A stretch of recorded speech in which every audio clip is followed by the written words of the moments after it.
So that's it? I can go in? Yeah, I guess they'll be questioning you. But don't touch or take anything. Do you know who you're talking to? I sure do. That's why I said it. Now get out of my sight.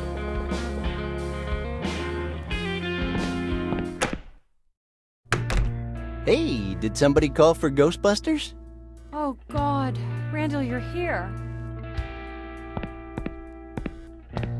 What the hell happened here? Where's Matt?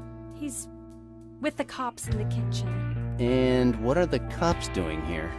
What do you think? He really messed up this time. What a jerk. I'm not talking to him ever again. You mean this is even worse than that legendary machete fight he set up between the chimps and the orangutans in 2003? Definitely. Really? Don't forget one of the chimps bit the Coast Guards and gave them all rubella. I mean, at least it looked like rubella. Randall, this time, Matt has made me seriously reconsider our relationship. You mean this is even bigger than when he made the biggest puke omelet in the world? Well, he swore that one would feature in his epitaph, but this time there are no words. You mean he actually went through with his plan? He really froze a living being in his Frigomatic 9000? Not yet. But I keep having these nightmares where I open the fridge and he's right there, cryogenically frozen with a note that says, "I want to see a future ruled by machines." Yeah, that sounds like something he would do, and I'm sick of this. I don't want to have to deal with stuff like this for the rest of my life. Well, not quite. Just until he freezes himself. He's really obsessed with that future ruled by machines thing, and any kind would do. The one where machines use people as batteries, the one where machines use people to create Soylent Green, the one where machines use people as test subjects, you know, with portals, cubes, and buttons. I can't take it anymore. I'm a good person. I don't deserve this. Why don't you go to the kitchen and check out his masterpiece? I have a lot of thinking to do. Could you order me a pizza while you're doing all that thinking? Matt told me yesterday he got Revenge of the Nerds too. Nerds in Paradise? You know, dinner and a movie. That's always nice, right? Just go to the kitchen. I think Matt needs a friend right now, more than ever.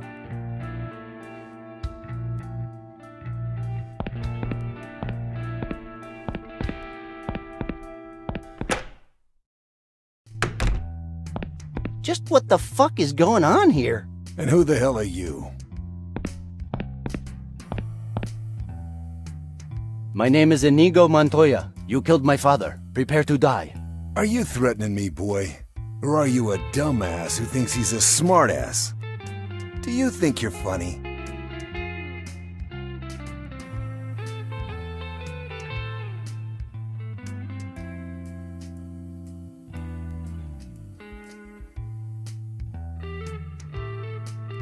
Let's see. No to the first part. I could be to the second part. And I believe I'm amusing. Yeah, sure. I guess you're here because Officer Murray thought you might be of help. Listen, just because you danced your way around the incompetent barbecue lover doesn't mean you can do the same with me. You're gonna answer my questions or I'm gonna break your nose with my fist and tell everyone you tried to attack me. That's right, I'm one of those cops. Come on, Sergeant Kramer. Give the boy a break. Mind your own business, Ned. We're just taking photos and looking for fingerprints. I'll handle this punk. And then he wonders why we never call him when we go out for a drink. Fuck you, like I'd go to one of your stupid girly parties where you light scented candles from the body shop and wax each other's private parts all the while giggling and sharing your deepest secrets. Oh, so you're the one trying to be funny now. But I believe that thing in the oven is my friend's body, and to be honest, the only thing I can think of right now is that you know way too much about stuff that goes on in slumber parties. Look, maggot, you better tell me who you are and what you're doing here, or else you'll be spending the night in the cells, where you'll come to be known as Susan. It's your choice. Look, I'm Randall Hicks, and this is my best friend's apartment. I'm here because his girlfriend called me. My favorite color is orange. I like spring rolls on rainy days. I hate peas in movies that copy other movies.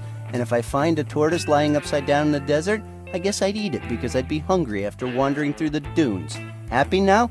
You can check it on your Voight-Kampf, my friend. It's all true. You say you're Matt Griffin's best friend, Mr. Hicks? Is that your final answer? I'm only asking because Mr. Griffin mentioned you in his suicide note.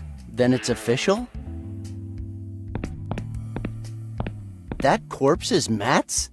His girlfriend identified the body. Sally? But she's the one that just called me. I talked to her and she never mentioned he was dead. The girl is pretty shaken up. Somehow she's refusing to accept that her boyfriend's dead. That's called the denial stage. I know it is, Ned, but it's the first time I've seen a girl yelling at her boyfriend's corpse and then telling him he'd better clean up the mess. If you're done with your little chit-chat, I'll carry on questioning the suspect. Whoa, suspect? But you said there was a suicide note. Yeah, there is. But honestly, you don't come off very well in the note, Mr. Hicks. So, what does it say exactly? You'd really love to know what your buddy wrote in his note about you, wouldn't you? So you'll know if you're implicated or not, huh? Look, friend, I didn't do anything wrong. I've been at work all day.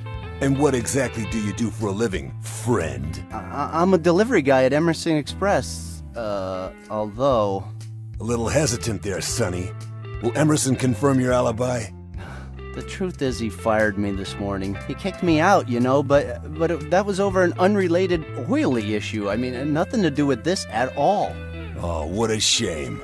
Now you won't be able to keep saving for those beautiful leather boots with fringes and golden rivets you love so much. Hey, how did you know about that? Come on, sweet cheeks, tell me more. What did you do after you got fired? I went looking for a new job. Oh yeah? Where? Well,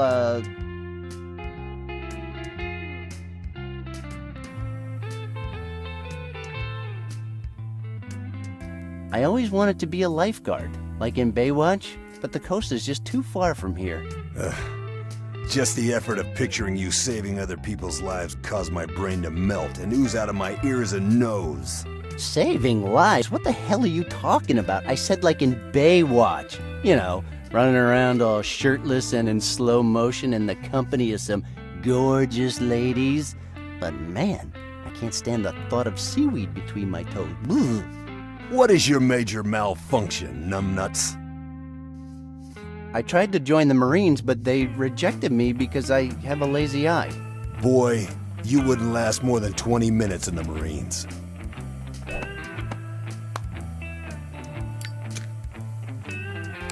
Well, FYI, I've completed the whole Marine Squad revenge saga, and I've watched Full Metal Jacket 78 times. I am more than ready. You don't know diddly squat. You don't know what it is to take off a uniform dripping with blood. You don't know how it feels to stab your enemy in the chest with your bayonet. You don't know the smell of napalm and burning flesh. You're just a stupid kid with delusions of grandeur. You were in the Marines, Sergeant? Hey, I thought you knew how an interrogation works. Allow me to explain. You question the suspect, not the officer in charge. Capiche? The day I find myself talking to you about my military experience will be the day Armageddon's upon us. You know, I saw in a magazine today that the apocalypse will happen in about 2 years' time. God damn it, stop chattering away like an 8th grader. I don't give a damn about your opinions unless they have something to do with blood or fingerprints. And I don't give a damn about what you've read in Cosmo either. I hope you don't make me repeat that. Capiche? Understood, Sergeant. We already gave you our report. The blood is from the victim, and the only fingerprints here belong to Mr. Griffin and his girlfriend. Our work here is done. This is clearly a suicide, but if you want to keep tormenting the boy, Ted and I will just stay here minding our own business. Fine, but don't talk to me until tomorrow when you're back on duty. Capiche? That last capiche was pushing it. Yeah, definitely one too many. Anyway, let's continue our little chat, Susan. I went around trying in all the sex shops I frequent, but no luck so far. Interesting. So, you're a suspect and a pervert. A pervert? Listen, officer, I don't know what you think they sell in sex shops, but I'll give you a tip. You want to spice up your marriage, buy your wife a Sceptermatic 9000. If you're single, get yourself a love doll. You look like you may need some of that stuff anyway. Ooh, look, the little kitty is showing her claws. Don't play with fire, numbnuts. You might end up getting burnt.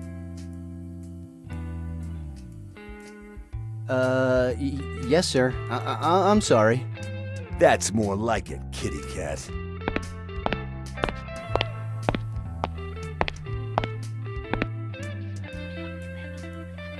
Who do you think I am, your boyfriend? What? Don't you ever whisper in my ear like that again. Yes, sir. Don't let him push you around like that. People should show you some respect after what you did for that poor duck in the park. Ladies, please. Some of us police officers are still on duty and trying to get some work done around here. Do you mind telling me why the hell you had the dead guy's wallet? We're wallet buddies, you know. He has mine, I have his. Then why doesn't he have yours? He doesn't? Then he's been playing me for years. That is without a doubt the dumbest thing you've said all day. Well, you should have been with me earlier. He told me to keep it so he wouldn't spend too much money. Then why did Officer Murray just tell me there's no money in it? Because, I keep it in my apartment, you know, it's safer there. I'm like his personal bank. Oh, you must be very good friends then. I wouldn't trust my money to you, not even a dime. But I guess idiots do have some kind of understanding amongst themselves. Hey, you're kind of crossing the line there. If you get off on calling me Susan, that's one thing. I could even tolerate you speaking to me like I'm a retard. But my friend is still in the oven, so you should probably show some respect. At least wait till his body stops smoking. God. Ooh, I'm so sorry if I dishonored your girlfriend's memory, sweet Susan. Coincidentally, I found this on the street on my way here. Oh, I'm sorry. By that calm look on your face, I guess you're expecting me to buy that. Good God, boy. You think you're dealing with Murray here? You obviously don't get it. The fact that you normally talk to idiots doesn't mean that I'm one of them. So now, if you don't mind, please tell me, what the fuck are you doing with the dead guy's wallet? Oh, God, I told you, I found it on the street on my way here. And as long as you can't prove me wrong, I'm afraid you'll have to believe it. Congratulations, kid.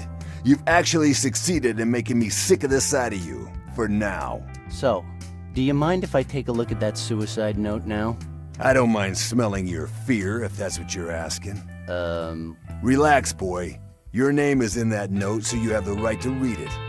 You could say it was this poor bastard's last will and testament, but I'll tell you something.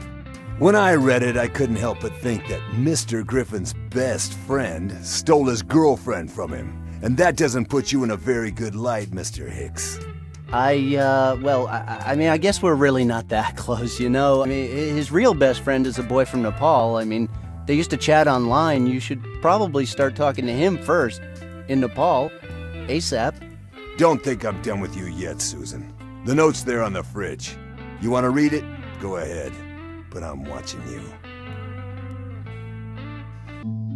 To whoever reads this, I've stared death in the face many times. I'm fully aware that I have done some questionable things in my life. I know that, but still, I will never be able to fully understand why I'm doing this. I've seen things you people wouldn't believe. People blinded by laser beams at a Spinal Tap concert, attack ships on fire off the coast of Orion, and I know I'm probably going to hell for this, but I can't do anything but accept my fate.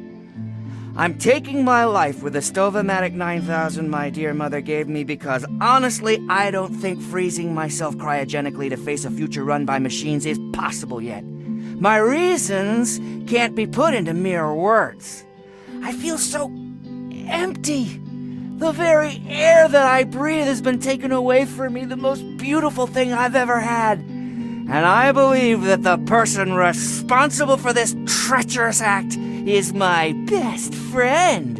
And under these circumstances, I just cannot go on living in this world anymore. You see us as you want to see us. A brain, an athlete, a basket case, a princess, and a criminal. Does that answer your question? Sincerely yours, The Breakfast Club.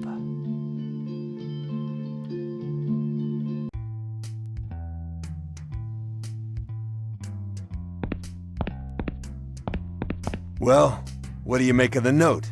Could it be any clearer that it's your fault he killed himself? Sergeant Kramer, I'm pretty stressed out right now. Where was I when Matt saw attack ships on fire off the shoulder of Orion? We did everything together.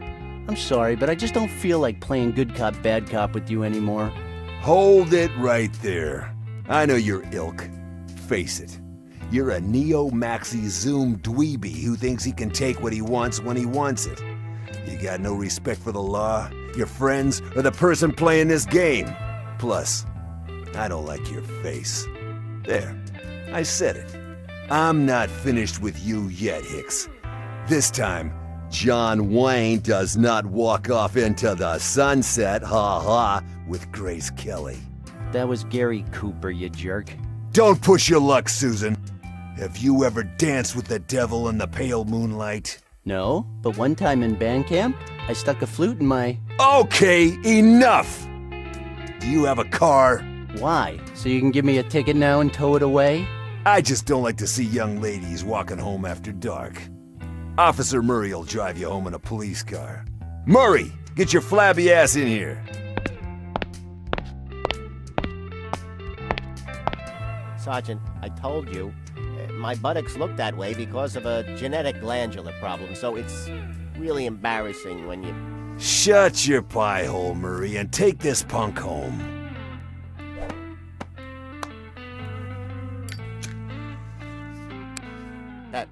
Yes, sir. And take the dead guy's girlfriend, too. Miss Thompson already left. And why the hell didn't you tell me before? I tried, but you started yelling before I could say anything. Do you know what this is, Murray? This is a communication problem. And I think the only way to fix it is not having to hear your stupid voice ever again. So from now on, whenever you have to tell me something, you will just write it down and hand it to me. Understood? Now get out of here. Take the boy with you. Yes, sir. What did I just say?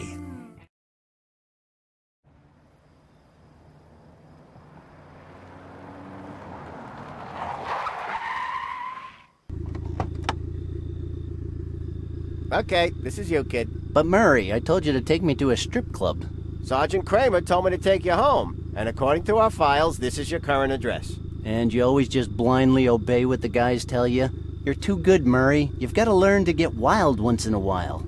It's my duty, son. Now get going. You'll always be the life and soul, Murray. You know that?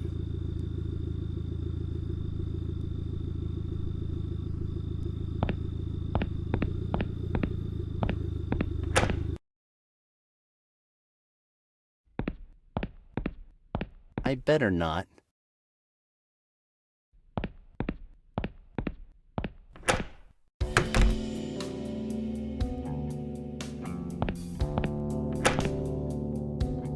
Whew, boy, this was some day. I lost my job, yet I made more money than I have ever seen. I lost my best friend, but I seem to have made a ton of new friends on the police force. I'll tell you, it's been a real roller coaster. I'll be happy to put this day behind me. Ah, Mr. Sandman, bring me a dream, ba ba ba ba, make him the cutest that I've ever seen. Dun dun dun dun.